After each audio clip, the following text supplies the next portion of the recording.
Yo, I'm probably going to get fired sooner rather than later.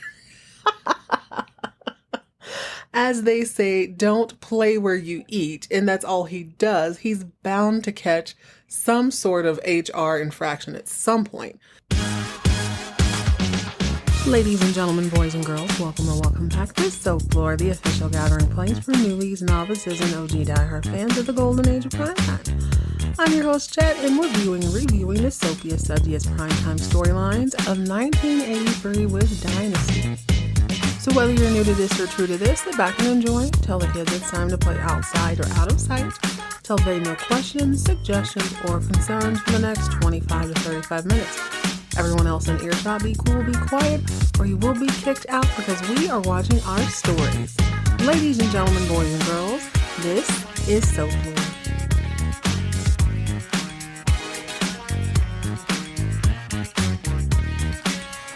Hello, gorgeous.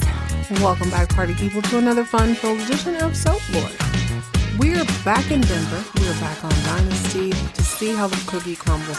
Quiet as kept, I may or may not have forgotten a tiny bit of this episode, or the storyline going on here, but it doesn't really matter. Today's episode is fully exciting, albeit a little bit embarrassing to say.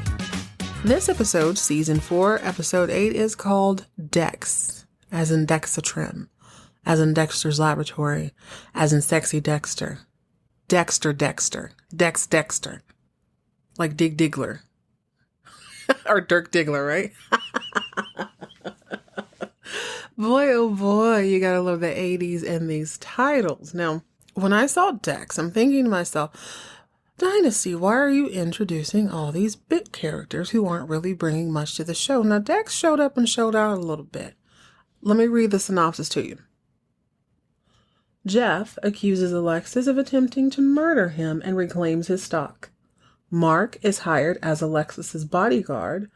Dex Dexter, the son of a board member, proposes he and Alexis form a business alliance. Yeah, that'll do it. That pretty much what's happened on this episode. However, the star, the icon, and the absolute moment. This episode, it's all about Alexis one more time. Going into this, I was a little bit concerned. Going into Season 4, that is, I was a little concerned that Alexis, her back is going to break eventually from carrying the show. But then I remembered Adam and Kirby. These are the bit characters that popped out of nowhere. Alexis was probably supposed to be a bit character. Hadn't really done a lot of research on that, but she came in second season and stole the show. Kirby and Adam are keeping it interesting this season, so I'm having a little bit more hope when it comes to a Tracy and a Dex. Before we jump into this episode, I do have a little bit of fan mail. Remember, if you are listening to this on your phone or your iPad or your tablet, there is a phone number that you can text me. It says fan mail. It's a link. It's like a 5 or 6 digit number. I don't know. Text me. Tell me what you think of the episode. Tell me what you think about the show. Tell me what your favorite after school ritual was. I actually really want to hear about that.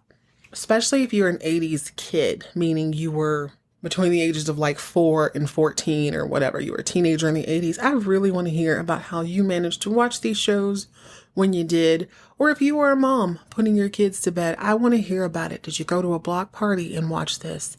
Did your VCR eat your last damn tape? Oh my gosh. Y'all remember the struggles of VCR? What a gamble. Those are the good old days. All right, guys, we're going to jump into a little fan mail, and then we will jump into Season 4, Episode 8 of Dynasty, Dex. Okay, this first piece of fan mail is in response to, I think, the first ever piece of fan mail. This is from Denton, Texas. I, too, grew up in Texas, and you're absolutely right. Small towns love a small pageant. The pageant you were referring to is indeed in Sweetwater, Texas. It is called the Miss Snake Charmer. That's right, Miss Snake Charmer pageant. Held usually the first weekend in March or late February.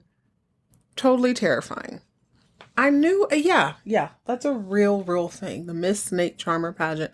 And I have to believe that that's probably not the only one. I don't know why Sweetwater chose that, but it's just one of those things that you know about if you're kind of in the area. And God bless all the girls who are in it. So if you're curious, guys, that's the actual name of it. It is the Miss Snake Charmer pageant held in Sweetwater, Texas.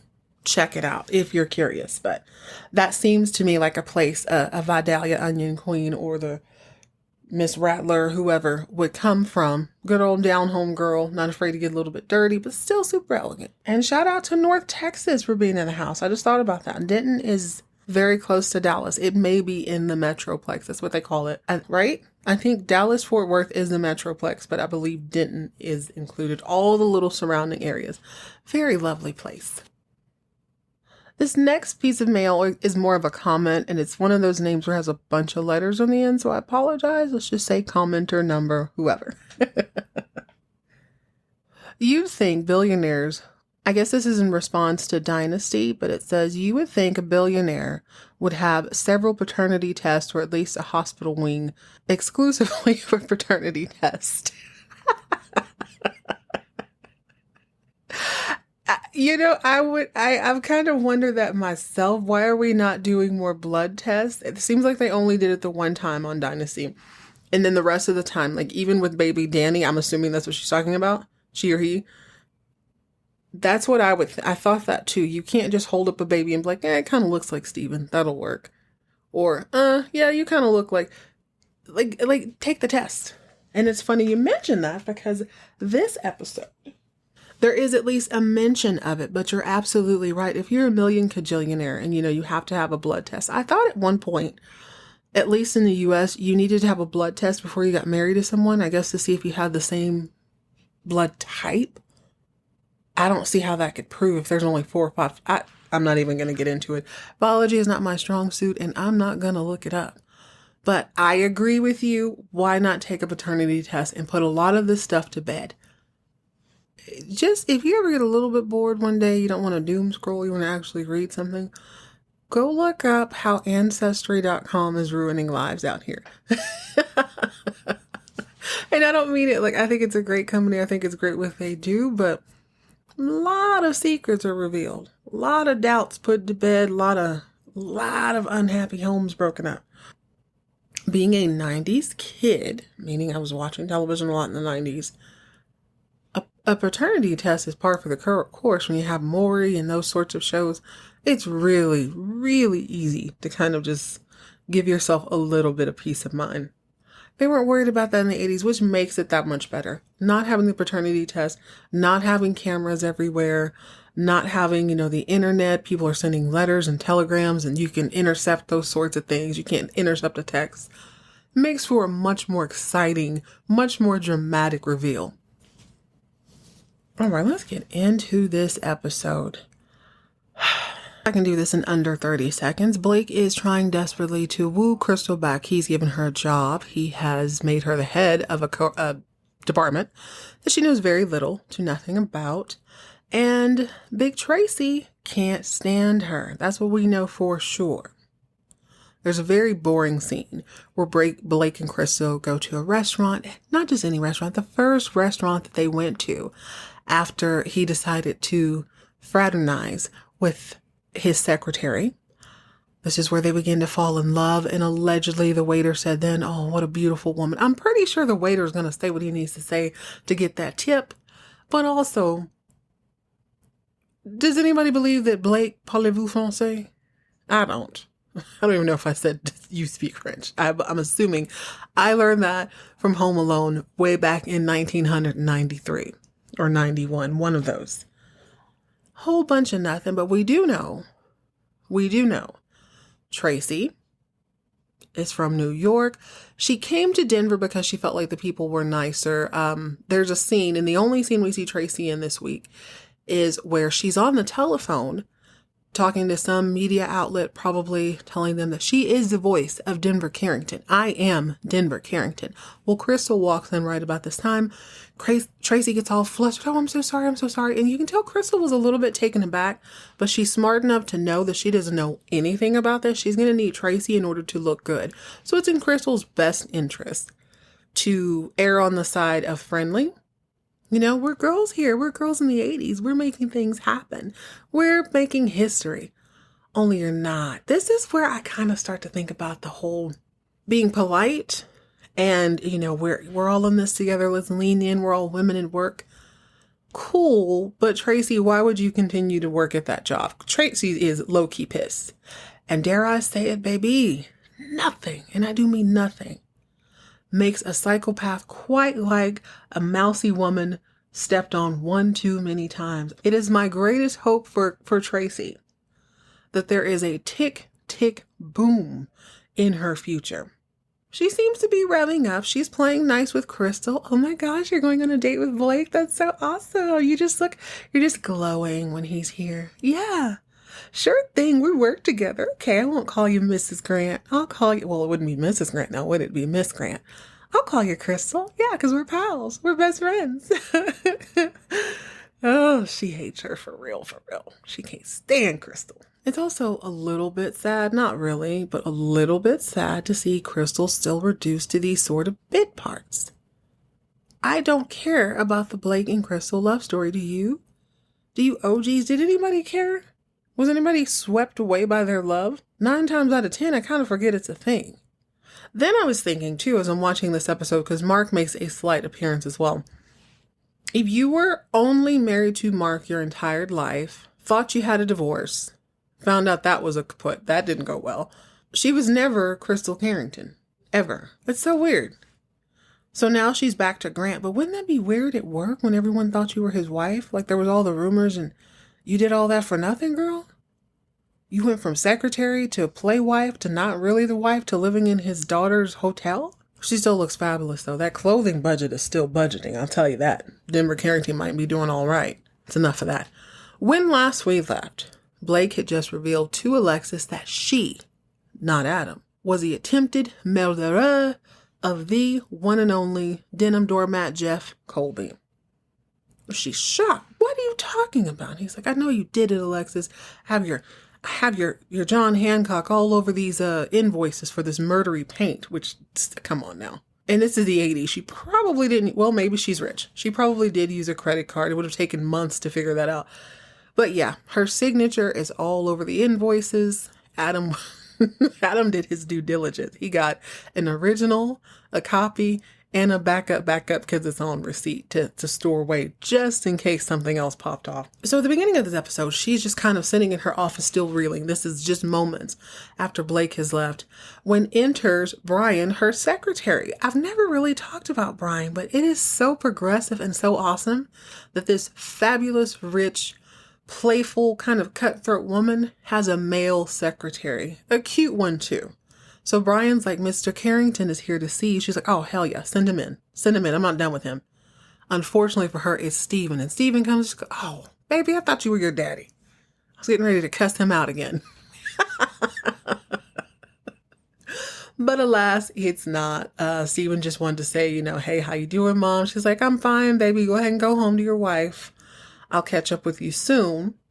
But then she has Secretary Brian, call my son Adam and tell him to meet me at my house at 8 p.m. I don't want to hear any lip. He better be there. 8 p.m. sharp. Alexis might need to take a mental health day. I don't think she's doing all that well. I mean, she was almost murdered. They believe they caught the culprit, right? With it being Joseph. But she's still kind of having these mild panic attacks every episode. She thinks someone's in her house always. It was ransacked. And once you have your private sanctuary gone through unbeknownst to you, it's very scary. So I can imagine why she would be so nervous, but not nervous enough to do this very next thing. Remember when she went and asked Mark to be her bodyguard? Probably episode 2 or 3, probably 3 of this season, and Mark kind of scoffed at her. Well, after his almost attack on Crystal, he's probably thinking, yo, I'm probably going to get fired sooner rather than later. As they say, don't play where you eat. And that's all he does. He's bound to catch some sort of HR infraction at some point. So he takes Alexis up on her offer. Like, hey, I'll be your bodyguard. But he just kind of waltzes into her house. Now, this is after. I'm skipping ahead just a little bit, but it's irrelevant. Just know that she wakes up in a cold sweat one night, believing that Adam has snuck back into her home, only he hasn't. She's freaking out. She calls Steven to come over and inspect the place. And Steven he's being very logical. He's like, Mom, you live in a secure building. You have a doorman. Somebody would have seen someone come in. Someone would have noticed a guy scaling the side of the building. It's probably nothing. She just can't seem to shake it. Let's rewind just a little bit. So Blake comes and tells her that she's the one who murdered or tried to kill Jeff, and she's going to make sure this murder doesn't happen the next day. She's trying to mind her business and take care of business when in walks Jeff Colby. Now, he is big mad. Alexis, you're going to sell him. You're going to give me back my shares of Colby Co. You tried to kill me. I can't believe you tried to kill me. And you know what? Had I known what kind of Black Widow you were, I would have.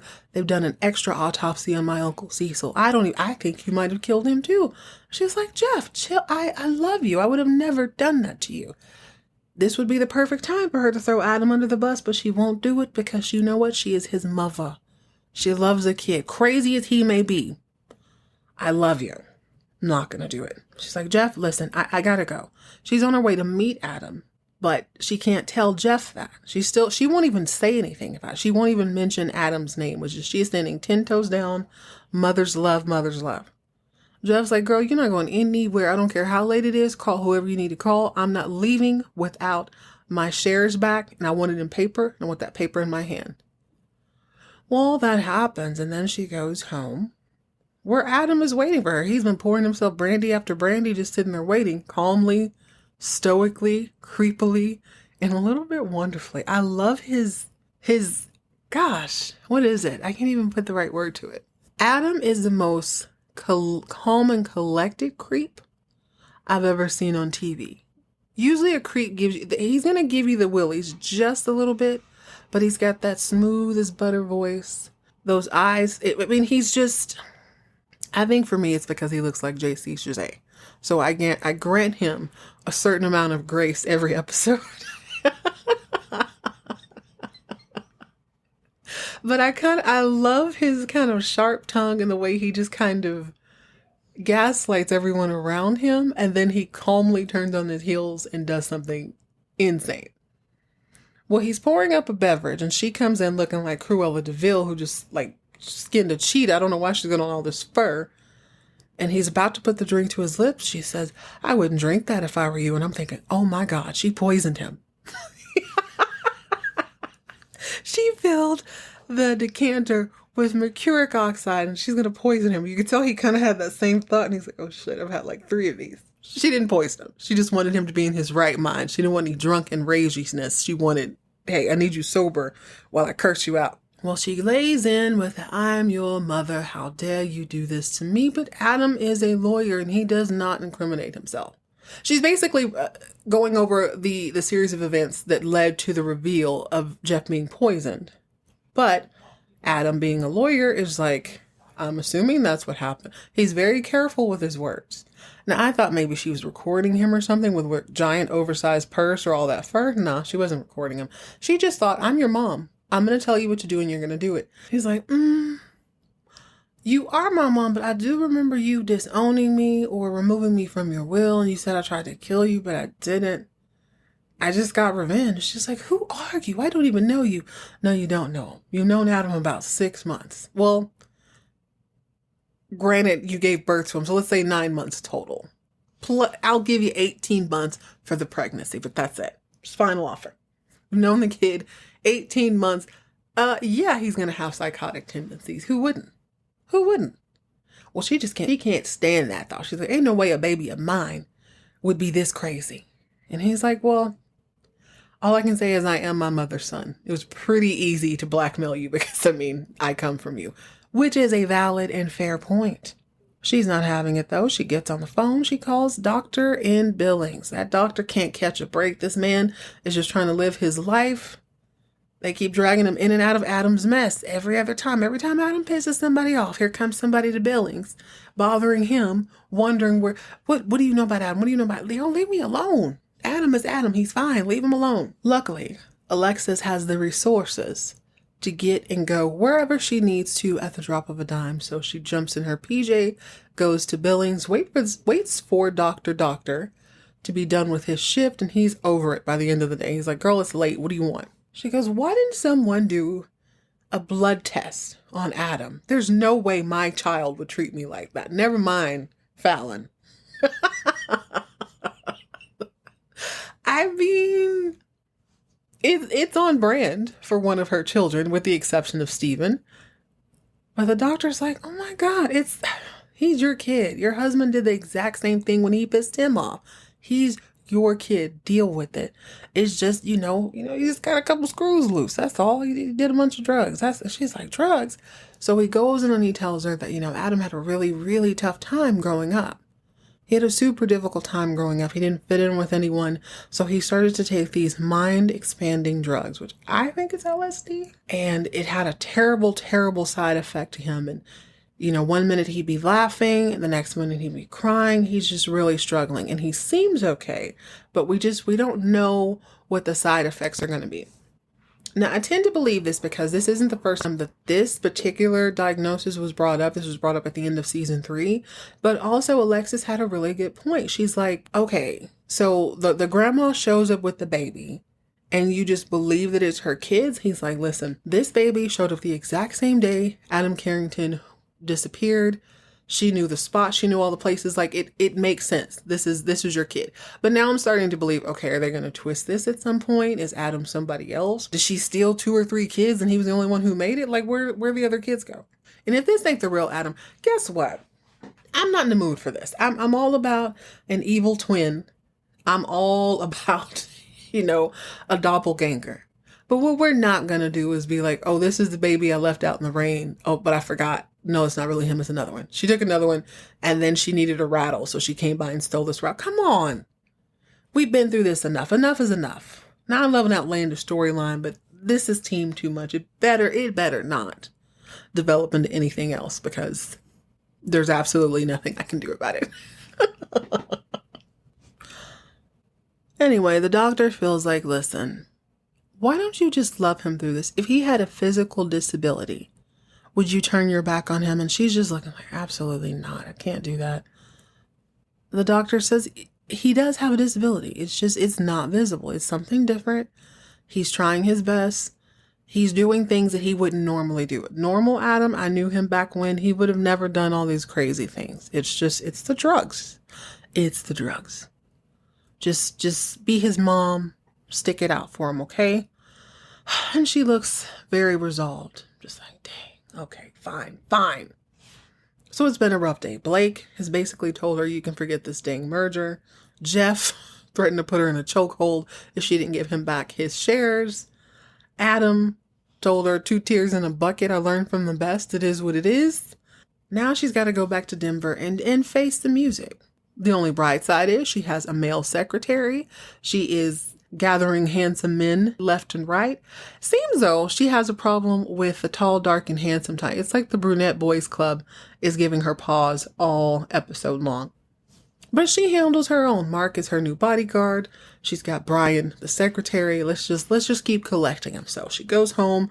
She gets herself together. She shows up in cream for the board meeting the next day. Now Blake is super smug. Jeff shows up. He's out of denim. But unbeknownst to Alexis, this episode's namesake has shown up. Farnsworth Dexter. If you can believe it, that is Dexter or Dex Dexter. I want to say Dirk Diggler so badly. But Dex Dexter is the son of one of Blake's other board members who has unfortunately fallen ill. He's taken to the bed. He's had a heart attack or something. And while he's on the mend, his son, Dex Dexter, aka Farnsworth Dexter, is going to be the, what is it called? He has power of attorney to handle all of his father's business. So Blake is made aware of Farnsworth Dexter coming to town earlier in the episode. And then one morning at breakfast, while he's reading the paper and just kind of waiting for this board meeting to happen, new Joseph says, hey, Farnsworth Dexter's here. Cool. So in walks the kid. It's a young man. He's tall, dark, and handsome. And he's got on blue jeans and a blazer. Normally that wouldn't matter. I probably wouldn't even bring that up had Jeff not shown his entire behind the last few episodes. I'm not over it. I'm not going to be over it for a while. He pissed me off this episode too. But this kid comes in, and at first everything is going well. Blake's super pumped to see him because the dad and Blake are good friends, or at least that's how Blake sees it. Now, Dex, as he loves to be called, he don't want to be Farnsworth, which, I mean, I can't blame him. That's one of those old money names. Sounds like Foghorn Leghorn is what I'm thinking. But, you know, it is what it is. Old money can do that. Farnsworth is now Dex Dexter. And he's letting Blake know in no uncertain terms that he thinks it is a foolhardy project to not merge with Miss Alexis Colby. And Blake's like, okay. Dex continues, like, are you letting your personal feelings for her get in the way? No, Blake ain't having it. Like I said, this is his friend and board member's son, meaning Blake is older, meaning little boy, mind your own business. I do what I do. I do as I please. Don't worry about my personal life. You need to handle your father's business and get on the first plane back to where you're going. He lets him know real quick, hey, my business is my business. You're here for the board meeting. Don't do nothing stupid. Well, the kid isn't having it. He stands up in his blue jeans in Blake's house, in his dining room, and he disrespects him at his breakfast table. I tell you what, you let a brunette man put on a pair of denim, he thinks he owns the place. He forgot his place. He dropped his name. All these little juniors, all these little boys think they want to step up to Big Blake now because they can put on their big boy blue jeans. Bugle Boy was making a killing at this time. I just know it. JCPenney catalog was going crazy. Dex basically was like, all right, I'll see you in a little bit. So Blake is a little bit shaken. I don't know why. People are going off on him left and right. But he gets to the board meeting and tell me why Dex Dexter has made it there first. He's got his boots on the boardroom table. The audacity. And Blake's like, okay, little boy, dang. Well, meanwhile, Alexis gets dressed. This is my favorite scene. She gets dressed and she makes it all the way down to Denver Carrington, where Blake's redheaded secretary is like, hello, Mrs. Colby. Everyone's in the boardroom. It's down the hall and to the left. Alexis is like, girl, I know where it's at. The woman kind of rolls her eyes. They can't stand each other for real. But as she's heading down the hallway, Alexis that is, in walks Crystal.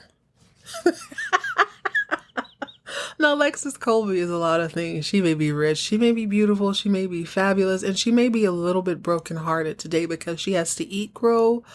She has to say goodbye to this merger that was going to put her on the map. But one thing she will never do is miss an opportunity to be petty.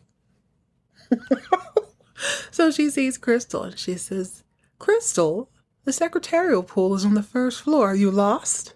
And Crystal's like, that's cute, B. That's cute. No, I'm not a secretary. I am actually here to take notes for the press release that I release later. Are you going to the ladies' room? Are you lost? Because you're definitely not a lady. And Alexis is like, oh my God, a press release. Wow. I can't wait to read your first attempts at literacy. I don't know who's ready for her this season, but I am here for it. She was throwing shade all episode long. She told Mark she was going to call the cops on him.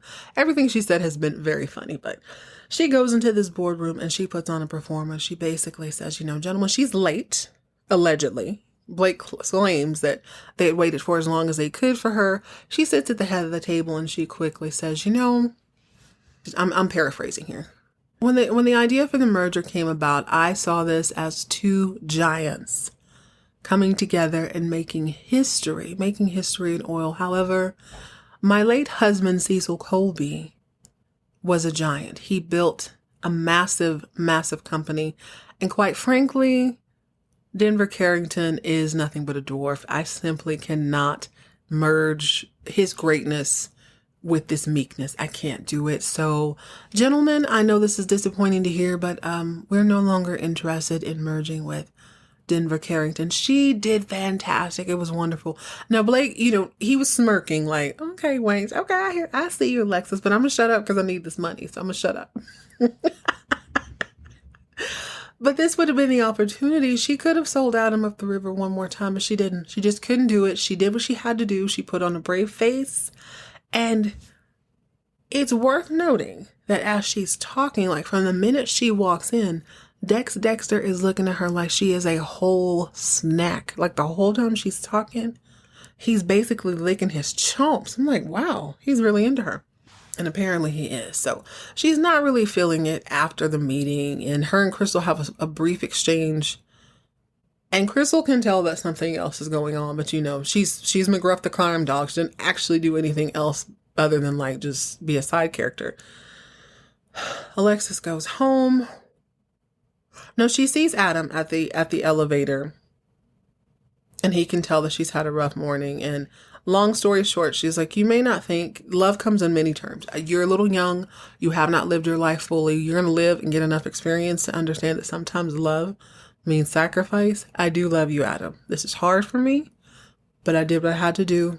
I'm not trying to cover for you anymore. So I don't know if that's a grand gesture to him. I don't know if he's going to. It seems like these Carrington kids can go back and forth whenever they want to, which is a perfect spot to be in. But before we come to the riveting conclusion, I need to tell y'all about Trifling Jeff. Last episode, remember, he couldn't get down with Kirby because he had things on his mind. And she can tell that it's more than just her attitude. There's something else that he's hiding. She knows. In this episode, she's at her vanity brushing her hair, and they're talking about the whole Alexis trying to kill him thing. And so she wants a little bit more to be done, but Jeff is explaining that they can't actually go to the press with it just yet because there's not enough proof, blah, blah, blah. It's just kind of word of mouth. And she needs to understand that. And she's like, Jeff, if you're hurting, I'm hurting. You're my husband. What's important to you is important to me. And he's like, oh, I know, honey. And I love you. But she's like, dude, I can tell when you look at me that you're not just looking at me. Like, he's like, I love you. I want us to share everything. And she said, to share everything, basically, does that mean I have to share you with Fallon?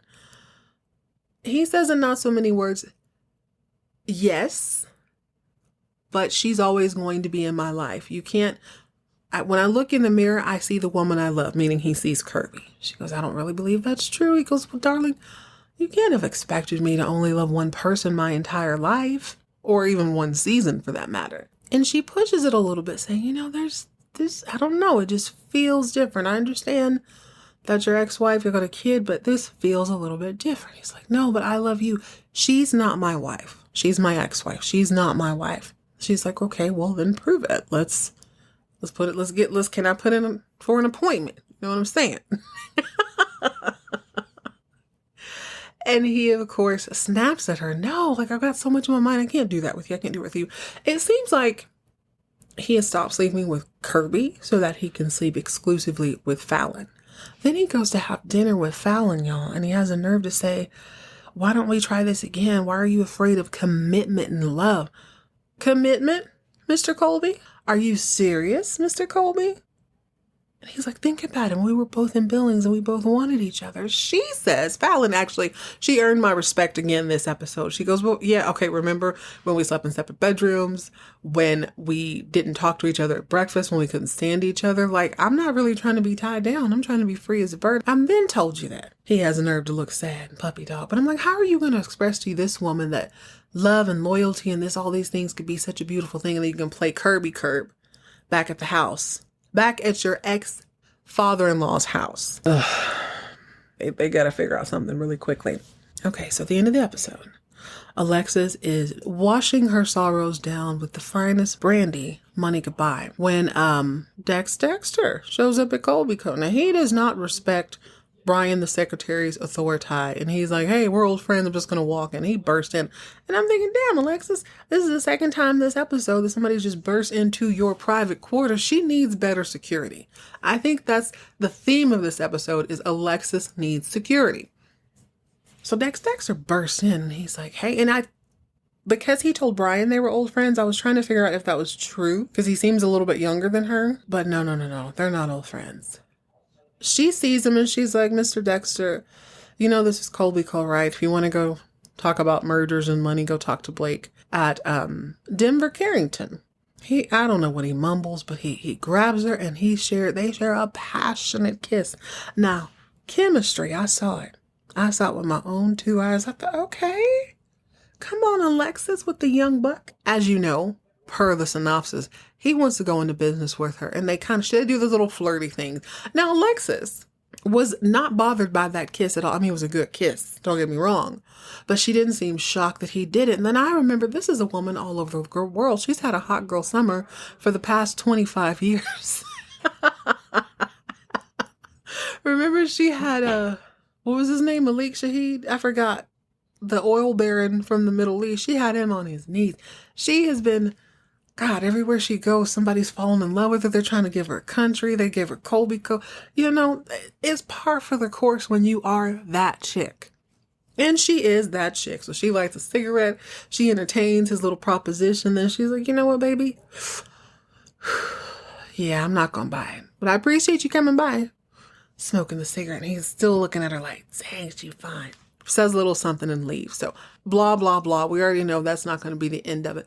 This episode was really brought to you by the letter A. A is for Alexis. She carried the entire thing on her shoulders. If you're a male bad brunette, this episode, you had an encounter with Alexis. Might not have been the best, but she's got to watch out for the Brunette Billionaires Boys Club, because they are coming for her throne, her throat, and whatever else they can get. All right, guys, that's it. That's all for this episode. Join me next time as we jump into Dallas to see what the debauchery is. I don't even remember what's going on. I've been so knee-deep into Knots Landing, but I'm going for it. I'm going to do 3 episodes of Not Landing and then 3 episodes of our regularly scheduled program. In the meantime, in between time, for God's sakes, lock your doors. People can burst in at all hours of the night demanding jobs, their stock options back, kisses. Keep your head on a swivel. Keep the door locked. Click, clack. Keep your friends close, your enemies closer, your remote closest. Stay hydrated, moisturize, mind your own business, and keep all of your drama on TV.